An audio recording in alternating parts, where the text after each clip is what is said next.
যে কোনো মূল্যে আমরা আমাদের পানি চাই। পানি নিয়ে দরকারে দক্ষিণ এশিয়াতে যুদ্ধ হবে, না আমাদের পানি লাগবে। পানি ছাড়া তো আমরা বাঁচতে পারবো না ভাই। এবং আমাদের সীমান্ত হত্যা বন্ধ করতে হবে, আমাদের বর্ডার আমাদের সিকিউর করবো আমরা ইনশাআল্লাহ। মুখ্যমন্ত্রী যিনি আছে ওনার হলো সীমান্ত হত্যা যদি হয় ওনার পদত্যাগ করা উচিত। উনি যদি সীমান্ত হত্যা বন্ধ না হলে আমাদেরকে দায়িত্ব দেখ, আমরা হলো সীমান্ত হত্যা বন্ধ করবো ইনশাআল্লাহ। আমরা যদি অস্ত্র না থাকে আমরা বাঁশ নিয়ে রেডি হবো সীমান্তে, কিন্তু ভারতীয় বাহিনীকে এখানে অনুপ্রবেশ করতে দিব না।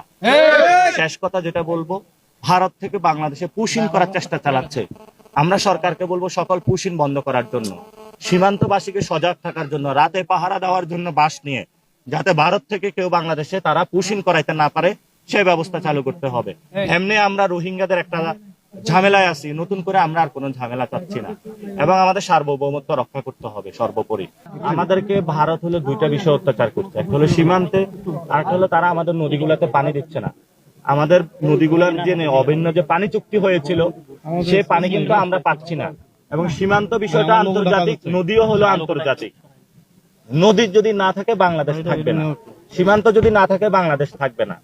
এখন অনেকে বলে জাগো বাহে তিস্তা, ঠিক না? ইলেকশনের আগে হলো মশাল নিয়ে হলো তিস্তা নদীতে নামছে। এখন তারা কই? তারা কোন জায়গায় পালাইছে?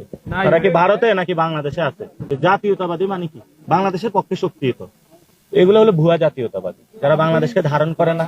জাগো বাহে তিস্তা হলো ভোটের জন্য বলে, নদীতে আসলে পানি আসে না এবং তারা সেটার জন্য শক্তি দাঁড়ায় না।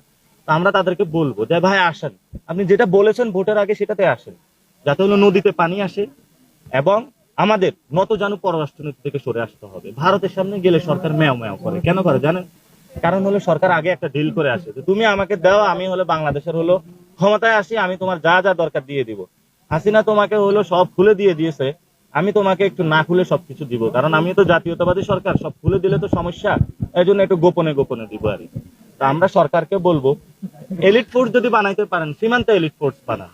নদীতে আমাদের পানি চাই, যে কোনো মূল্যে আমরা আমাদের পানি চাই। পানি নিয়ে দরকারে দক্ষিণ এশিয়াতে যুদ্ধ হবে, না আমাদের পানি লাগবে। পানি ছাড়া তো আমরা বাঁচতে পারবো না ভাই। এবং আমাদের সীমান্ত হত্যা বন্ধ করতে হবে, আমাদের বর্ডার আমাদের সিকিউর করবো আমরা ইনশাআল্লাহ। এবং আমরা আন্তর্জাতিক যে আদালত গুলো রয়েছে সেগুলোতে যাবো ইনশাআল্লাহ।